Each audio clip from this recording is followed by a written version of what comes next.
आणि यानंतर गावागावातील काही महत्त्वाच्या बातम्यांचा घेऊयात धांडोळा गाव तिथे माझामधून। तूर खरेदीदार व्यापाऱ्यांनी नाफेडच्या अधिकाऱ्यांची संगनमत करून बोगस शेतकऱ्यांच्या नावावर तूर नाफेडला विकल्याचा आरोप राजू शेट्टी यांनी केला। ते कोल्हापुरात एबीपी माझाशी बोलत होते।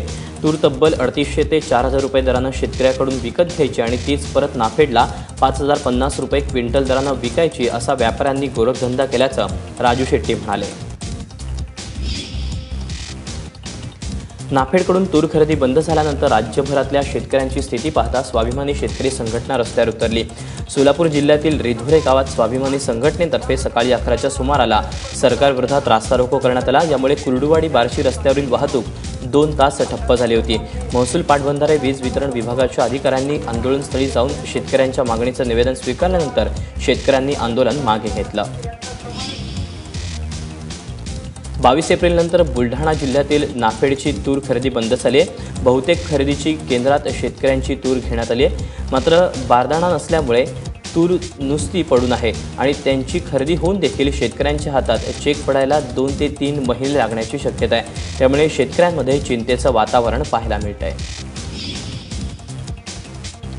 राज्यातील ज्या गावात पाणी टंचाई आहे अशा गावांना टँकर देण्याचे अधिकार तहसीलदारांनी देण्यात आल्याची माहिती महसूल मंत्री चंद्रकांत पाटील यांनी दिली। राज्यातील बहुतांश भागात उन्हाच्या वाढत्या पाऱ्यामुळे दुष्काळाच्या झळा तीव्र जाणवायला सुरुवात झाली आहे। त्यामुळे ऐन उन्हाळ्यात पाणी टंचाई जाणवू लागली। यासाठी प्रत्येक गावात टँकर देण्याची सोय प्रशासनाने केल्याचंही चंद्रकांत पाटील म्हणाले।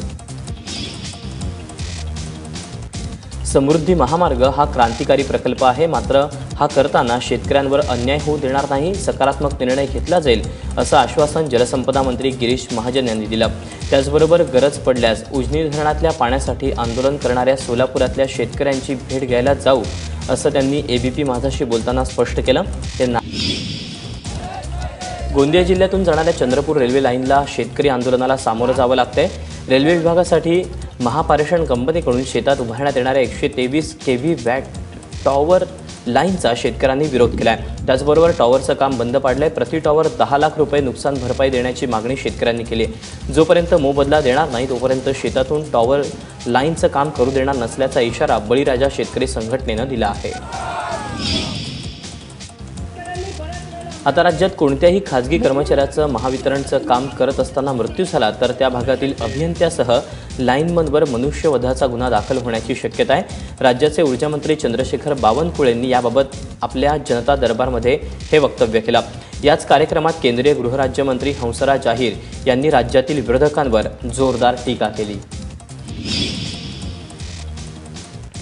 राज्यात झालेल्या पेट्रोल दरवाढीचा फटका सीमावर्ती भागातील पेट्रोल पंपांना बसतोय। महाराष्ट्रातून कर्नाटककडे जाणारी वाहनंही कर्नाटकमध्येच पेट्रोल भरणं पसंत करत आहेत। त्यामुळे कर्नाटक सीमेजवळच्या पण महाराष्ट्रातील पंपांवर शुकशुकाट असल्याचं चित्र आहे।